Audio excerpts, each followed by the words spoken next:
I have no announcements, so we can fire away. What's that? The Sarkozy visit. Yes.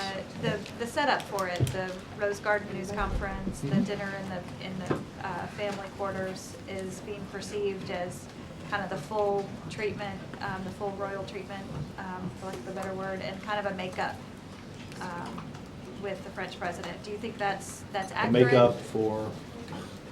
There have been perceptions that there was a snub, that he didn't get quite the treatment that he thought he should get in their prior visits together.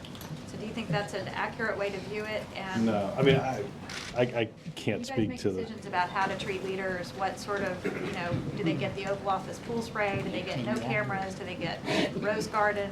Do they get a dinner, not a dinner? I mean, those are all decisions that are made. So I mean, I can't really speak to what's based on what somebody bases prior logistics on. I think you'll hear the president talk about the very important and close relationship that he has with President Sarkozy and that our country has with France on a whole host of important issues that they'll go through today.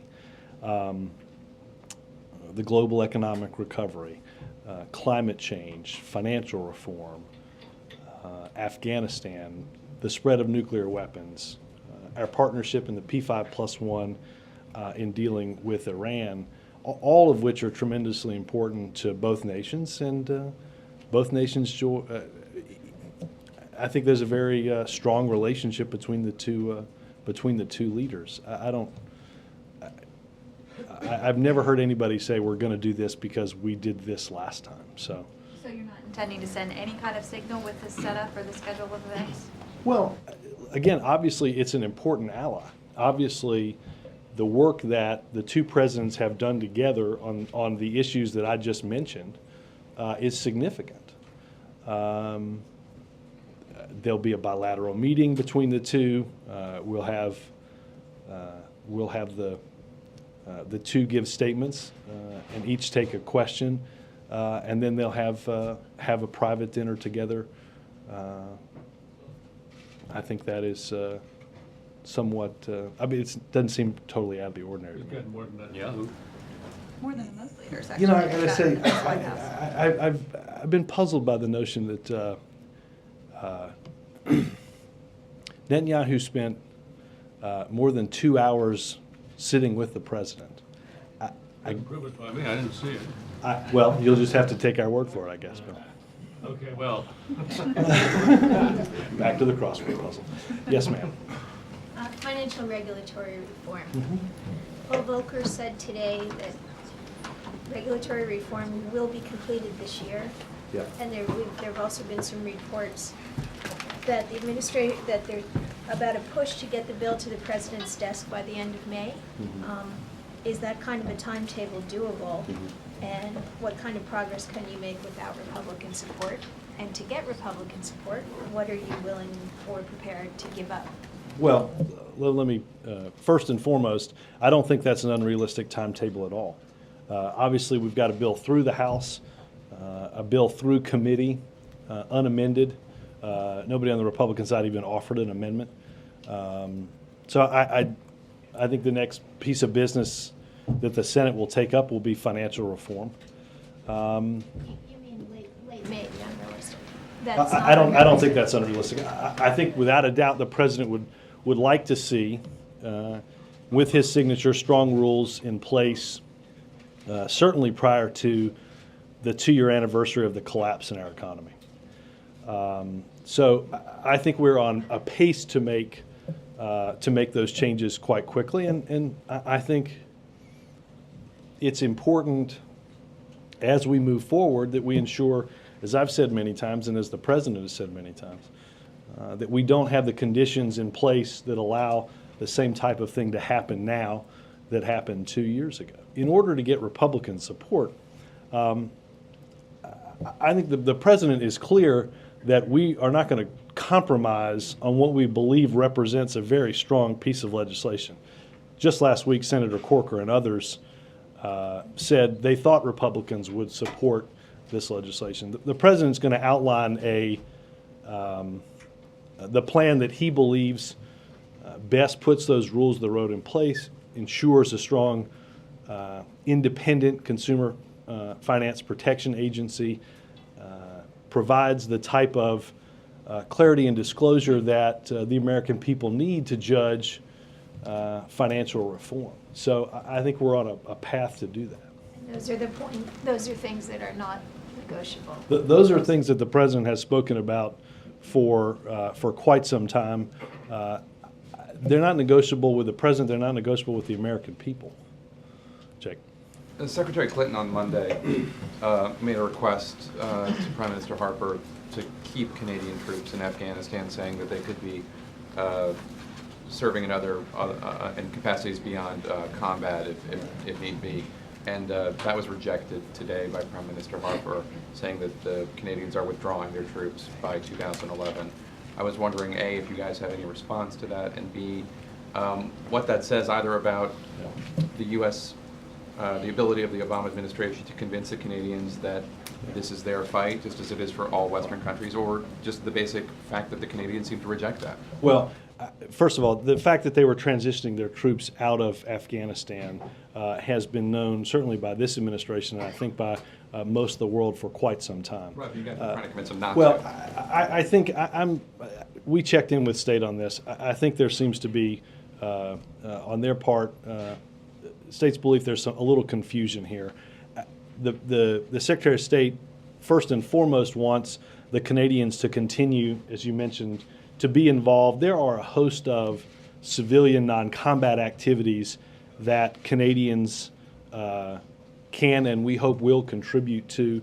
They're a valuable partner in our coalition.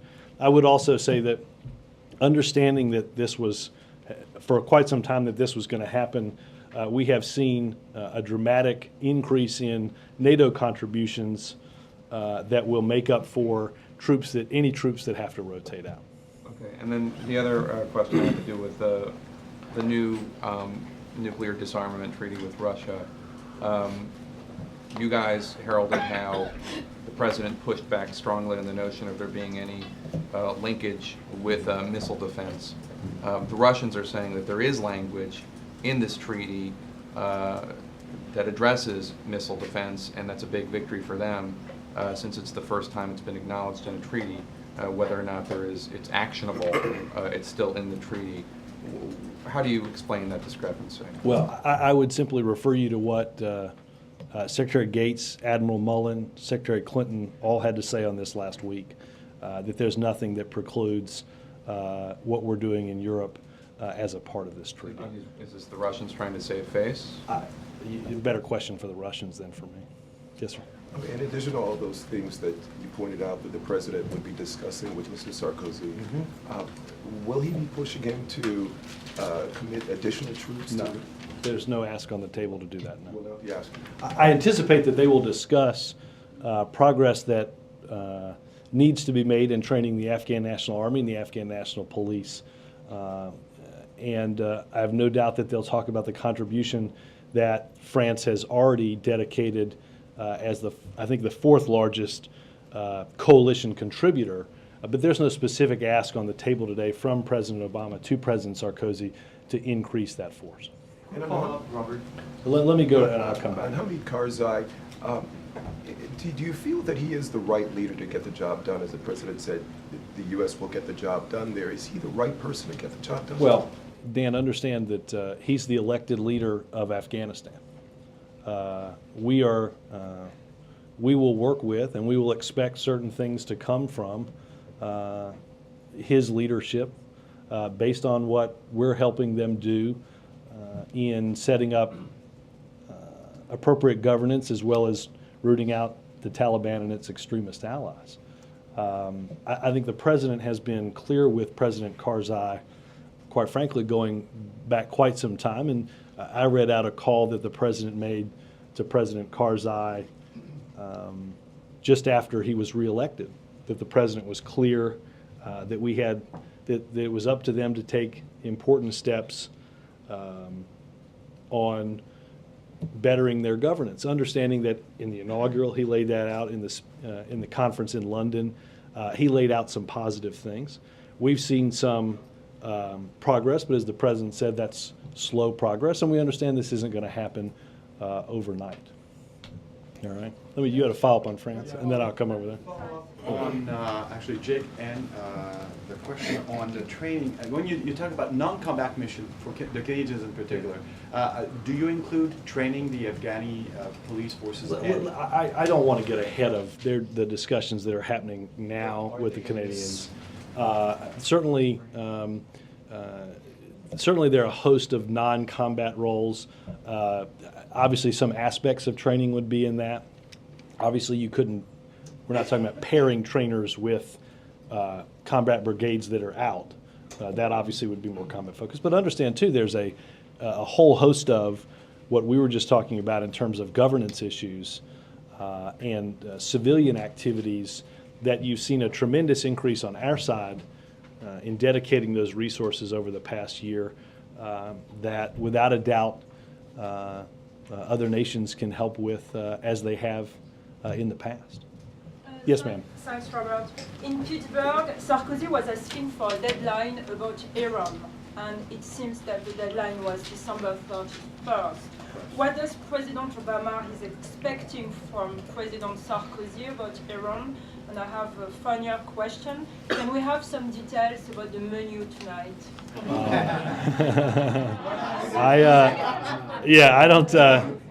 I have no idea what they're eating, but I will check. The French want to know. Well, I will check. I don't even have. I come unarmed with even the slightest knowledge of what is on the menu. Look, I think as you mentioned in Pittsburgh, Prime Minister Brown, President Sarkozy, and President Obama, at an event that was certainly unplanned, let the world know of additional activities that the Iranians were undertaking that were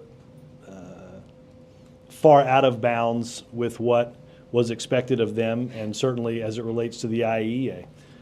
I think as we move forward now, the leadership of both presidents will be tremendously important in the upcoming push for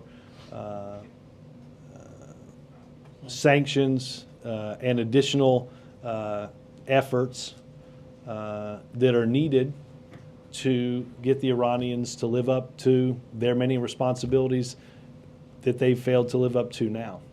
I think there's no doubt you'll hear the president talk about the fact that President Sarkozy has been a leader on this and has spoken throughout the world on the necessity of the Iranians to live up to those responsibilities. Helen? What does the president think about the rising tide of right-wing extremism in this country? Vandalism, anger, hate, guns. Well, I think,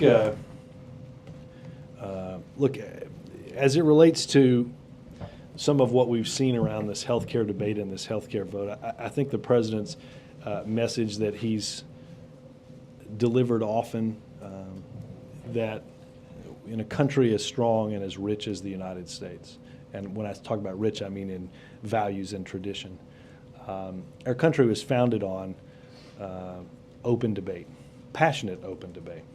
But we ought to be able to disagree with one another despite the passion that we each hold. We ought to be able to disagree without becoming disagreeable. And I would say that violent and armed. But I would say that on both sides, that there's no doubt, and I think again you heard the president say this yesterday. There's no doubt that if you look at the rhetoric around some of these debates, and you've heard the president talked about the notion that if you pass this, it's Armageddon, yet somehow we've made it almost a week since the signature on the bill. Look, as it relates to the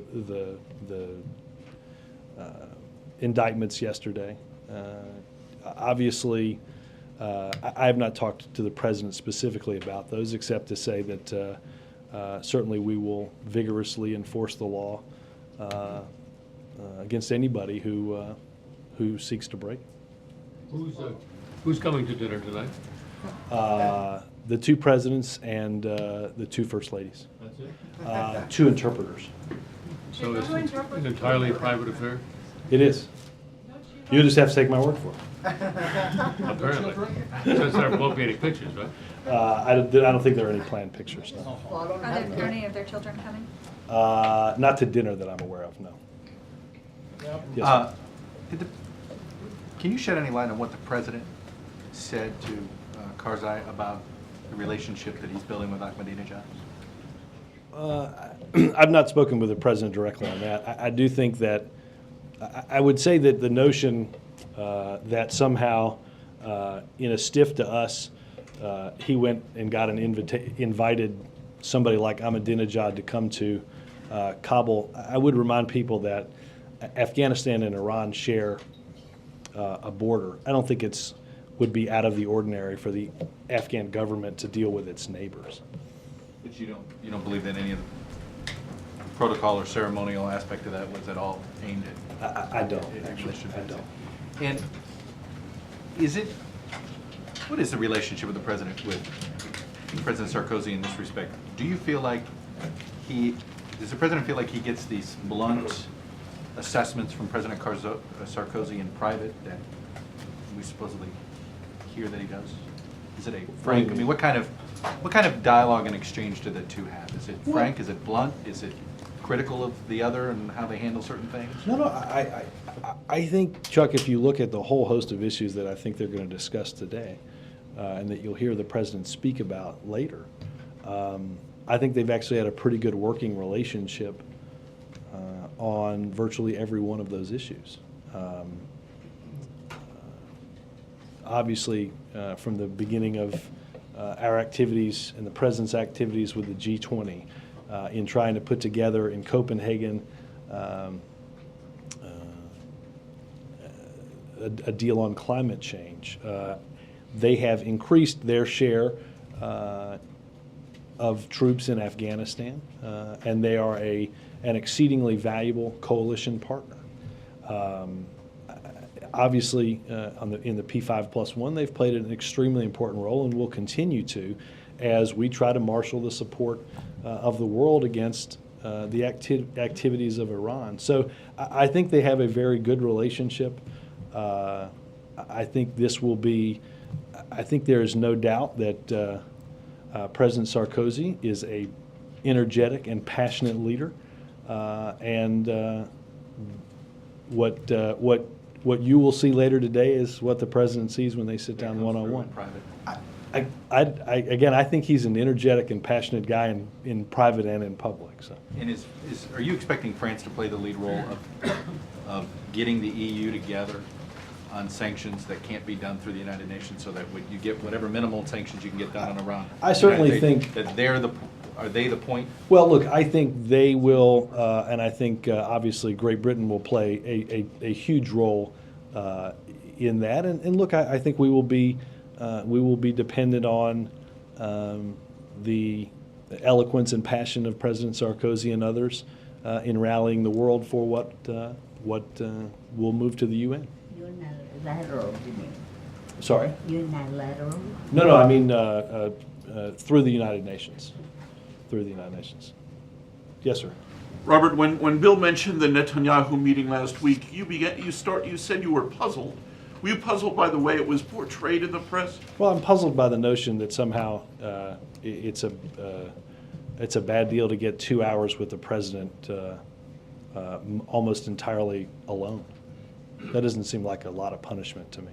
There were a lot of Israeli reports that President Obama left the meeting suddenly saying, as far as he was concerned, it was over, and he went to the residence to have dinner, and he wasn't expecting Netanyahu to remain in the White House and ask for another meeting. Was that accurate? I'm not going to get into the substance of what the two discussed. The president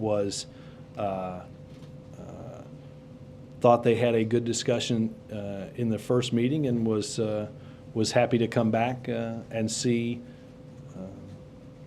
Prime Minister Netanyahu in the Oval Office later than that. Can you describe the nature of the relationship as it now stands? between the United States and Israel? And between President Obama and Prime Minister Netanyahu? Well, between the two countries, as I've said here countless times, there is an unbreakable bond between these two countries. The United States has long been dedicated to the security of an important ally, and that hasn't in any way changed. As a result of having a mature bilateral relationship, there are going to be things that this administration and countless previous administrations have disagreed with this Israeli government as they have with countless previous Israeli governments. I think as the president, though, discussed yesterday in his interview, that it is important for both sides to take the steps necessary to find a way to come back to these proximity talks. That we are at an important moment, and that either side walking away, both sides walking away, does not further the important cause that has to be undertaken to see Middle East peace. May I follow up on that one, Robert? Yeah. Settlement in East Jerusalem versus settlement in the West Bank. It is a tradition that previous U.S. administrations criticized openly settlements in the West Bank. It seems to be a new tone that explicitly also settlements in East Jerusalem are criticized. Well, again, Would you confirm that? Again, our view on this, as again the view of many administrations prior to ours, are that the issues around Jerusalem are important and they're final status issues. We think that coming back to the table, developing the type of confidence and trust that both sides need in these proximity talks is important to building a process to getting to those final status issues. Hans? You mentioned the G20 a second ago in the context of Iran, but on financial regulations, Sarkozy clearly is pushing for tighter financial regulations. This meeting, is it going to be an agreement to disagree, or are they going to work to narrow those differences ahead of the next G8 or G20? Well, I think you've probably all seen the joint letter that was put out today. The joint letter was pretty thin gruel. I mean, there's diplomatic speak. I mean, there wasn't a whole lot there. Well, I will say this, Hans. We are working with our international friends on what we need to do on a global stage. We also want to make some progress on the rules of the road for what's going on right here at home. There have been disagreements between us and others about how you respond to an economic slowdown. Those all played out. We feel quite comfortable with the decisions that we made. And understand that it's important that we get strong rules of the road going forward, not just internationally, but first and foremost right here at home. There'll be a narrowing today between Sarkozy's Well, position I and will. I think that they'll have an opportunity to discuss that. I don't want to prejudge what happens prior to those discussions. No doubt, this will be the part of the subject of what they speak about publicly today. Does there need to be a narrowing? Hold on a second. Yes, ma'am. Netanyahu comes back on the 14th. Do you expect the president to meet with him at that time? I don't have a bilat schedule yet for the Nuclear Security Summit. Does there need to be a narrowing? Does the president feel that he and President Sarkozy agree on the scope of the new financial regulations that are needed? Well, again, I don't want to get too in-depth into what might be discussed internationally and whether things will or won't narrow until I have a better sense of that when we get a readout of what the two discuss rather than conjecture. Again, I think the president believes it's extremely important that he and the Congress take affirmative actions to institute strong rules of the road going forward as it relates to our economy in this country. Because President Sarkozy's remarks a day or so ago suggested he wasn't happy with the distance Mr. Obama suggests he's willing to travel on that. With the strength of the regulations, the president might be willing to go along with. Well, again, I think we're enormously proud of where the legislation is at this point in the legislative process as it relates to our rules of the road. We've taken action throughout the G20 on a balanced and sustainable growth model, and one that includes strong international rules of the road. We'll see what they have to say coming out of the meeting. But again, I think the President is enormously proud of the steps that we've taken thus far, understanding that we've got to close the deal on this. On healthcare reform, AT&T, several other companies announced today they're taking charges because of the bill's reform of a tax break for businesses that provide prescription drug coverage for their employees. Right. Now, the fact that they're taking the hit suggests they're going to continue providing the coverage. But Well, there's a 28% subsidy to do so. there are also questions about whether this is a good time economically for big businesses to be taking these charges, Well, and whether that might discourage them Let's from fully providing explain. the coverage down Let's the fully road. explain what's happening here. As part of the Medicare Part D prescription drug legislation that passed in, I believe, 2003, firms that provided coverage for retirees were given a 28% subsidy in order to continue providing that coverage, right? That amount of money was not added to a company's income, right? So they got 28% to continue that, and under the previous law, which I think many considered to be a loophole, not only did they not get taxed on that 28%, but then they were able to write off the full amount spent on retiree prescription drug coverage, the money they kick in plus the 28% that taxpayers kick in. So all this does is allow a company to simply write it off once by not counting it as income, rather than both not counting it as income and being able to write it off. I would stress too, Wendell, that there are several $1 billion in the bill to help on retiree prescription drug benefits. There have been countless studies, one by the Business Roundtable, on the effect that business will see in lower premiums as a result of healthcare reform. And I would point out that, understand that AT&T took a charge, basically an accounting charge 30 years down the road, right? And the same day they did that, their stock went up. So I do think that, again, they have to do this based on accounting rules, but I think this is maybe been framed as a lot more than meets the eye. Yes, ma'am. The president traveling to Maine and North Carolina later in the week. Why is he going to those two places to talk about healthcare and the economy? And why isn't he traveling to campaign with members who have tough races in 2010? Because the elections aren't in March or April.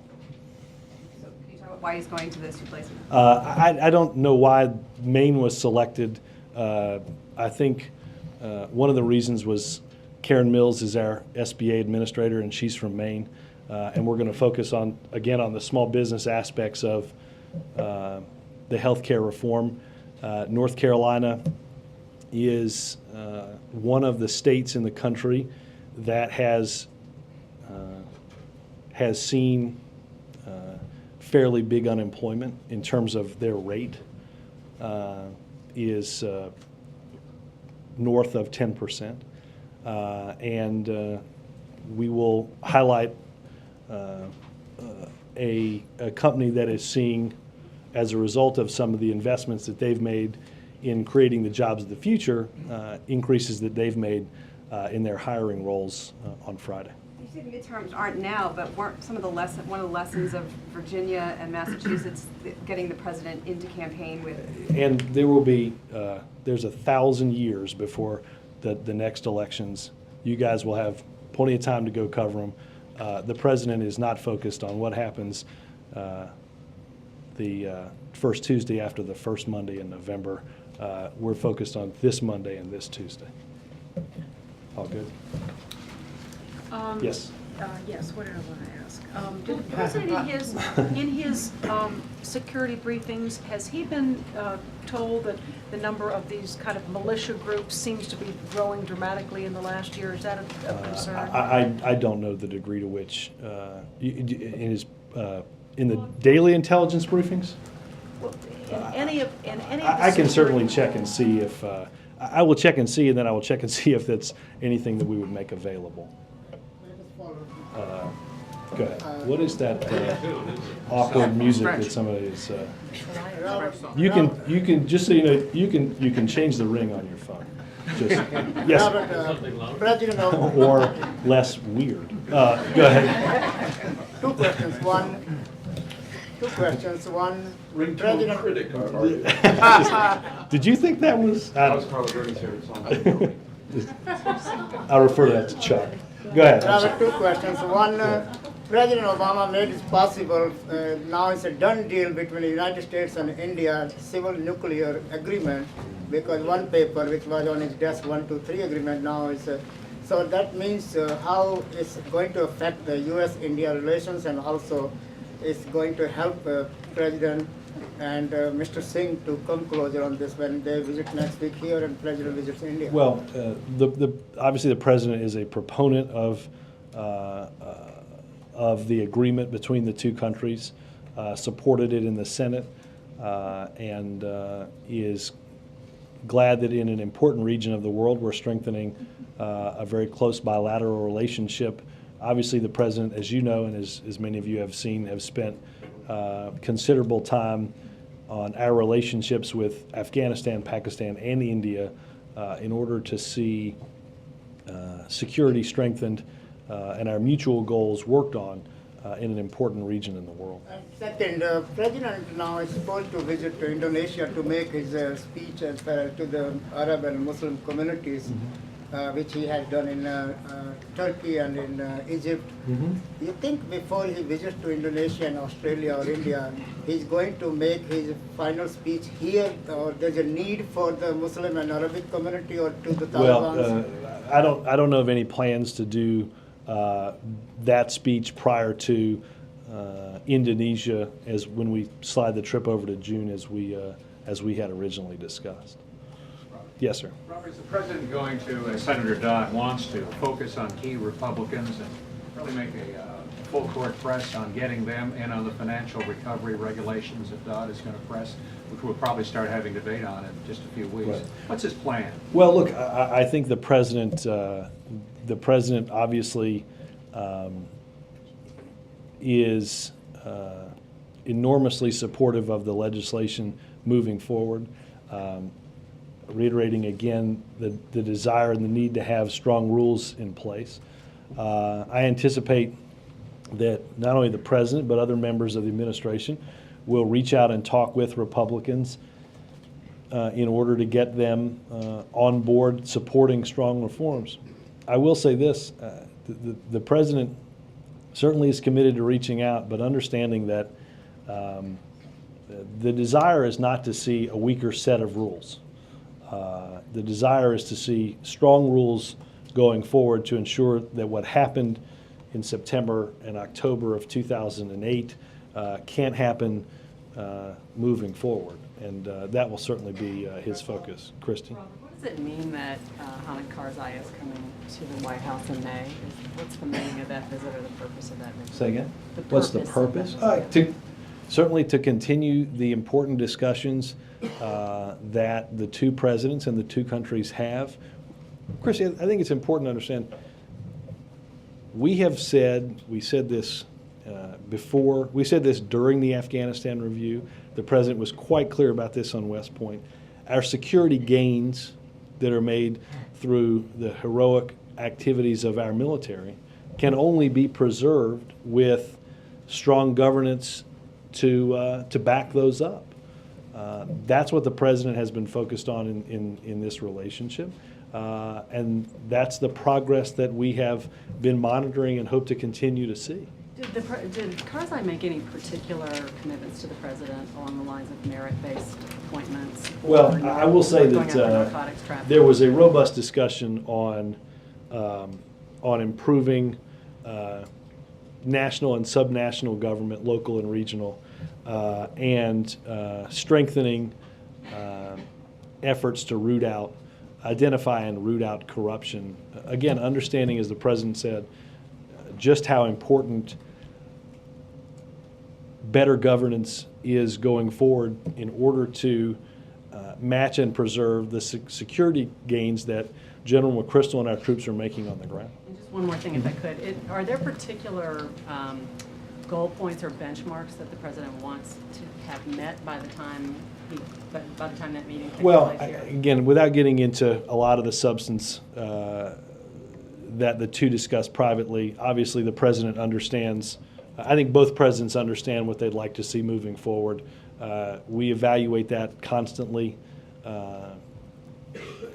Again, the President is aware, as I've said 2 or 3 times now, that all that's being done militarily has to be matched on the governance side. And I think what the President and the team are focused on is ensuring that as we focus on what's happening militarily, we don't take our eyes off the ball in what has to happen on the ground at all levels of the government in order to improve the coordination of activities that are necessary to preserve those security gains. Gilman. Robert, on immigration reform, Senator Graham the other day said that the White House has done almost nothing.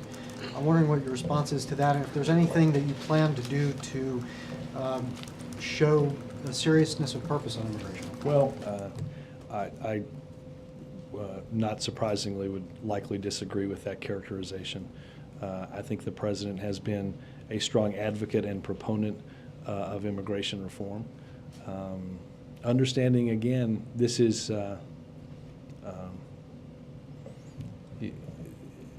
I get asked all the time about bipartisanship, about, well, you know, you guys can't just go this alone, right? Well, this is not an issue that's going to be decided by just getting all the Democratic members to support immigration reform. There have to be Republicans that come aboard too. There have to be efforts that Senator Graham is working on in order to continue to convince those that supported immigration reform in 2005 and 2006 when it was voted on in the full Senate, that of those members that remain, that they're ready, willing, and able to do this again.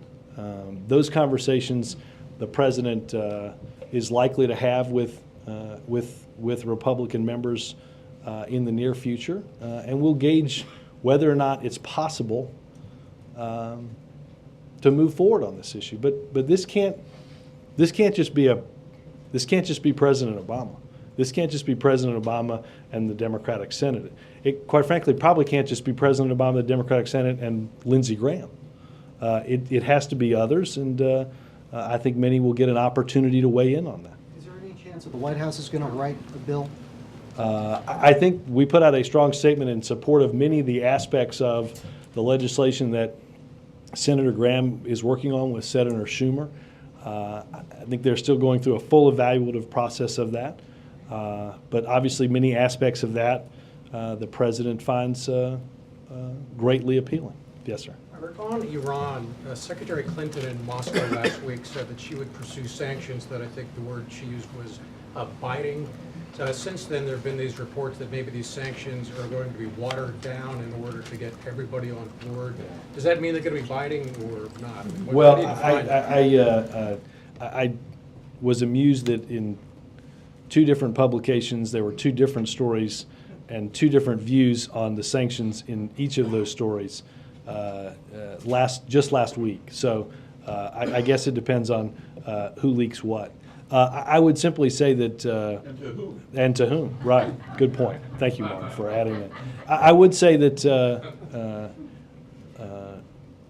we have instituted through the Treasury Department some unilateral sanctions on Iran's military, and no doubt one of the topics that President Sarkozy and President Obama will spend a lot of time on today is exactly what those sanctions look like moving forward, understanding that sanctions are part of an effort to get Iran to change their behavior. And that's certainly what we're looking for. In particular, can you talk about two things that have been discussed, cutting off of gasoline imports to Iran and also shipping lanes and commercial? I'm not going to get into specifics at this point. April? Robert, the March 31st deadline is just hours away for the black farmers, and there is a concern by the CBC and the black farmers that the deadline will not be met, and they are pushing for an extension of the deadline, and they are hopeful that this White House is looking for an extension as well. Is that the case? I don't have an update on this, but let me check with OMB and others on this. So, if I'm correct, the president did want this to happen by March 31st, correct? Yes. So, I mean, So let me check on what I just said as it related to the first question that you answered. Yes, ma'am. Yeah. Over successive weeks, Congressman Barney Frank has asked the White House to clarify whether it would like to see legislative action taken this year on Don't Ask, Don't Tell. He's said that, direction from the White House has been muddled, and then at one point said that you guys were actually sort of ducking whether or not you wanted to see legislative action taken on repeal. Would the president like to see that law? Kara, I would just say this. I don't think what Admiral Mullen and Secretary Gates have enunciated on this appears muddled to anyone. There is a process that's in place to move forward on the president's commitment to repeal Don't Ask, Don't Tell. Admiral Mullen is the first chair of the Joint Chiefs of Staff to sit up in front of Congress and say that the law ought to be repealed. Not somebody who's retired, not somebody who's long past their commitment of serving their country, but somebody who sat up there and said that, and Secretary Gates and the commission at the Pentagon have taken some important steps. We're following that process.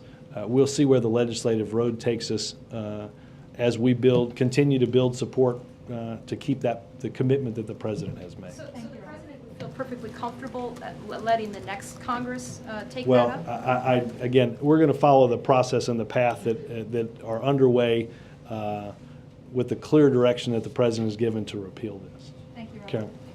Has the president had any reaction to the ongoing current crisis in the Catholic Church? I have not talked to him about this. Does the White House have any response? Let me see what folks have here, and I will make sure I have that for tomorrow. All right. Thanks, guys.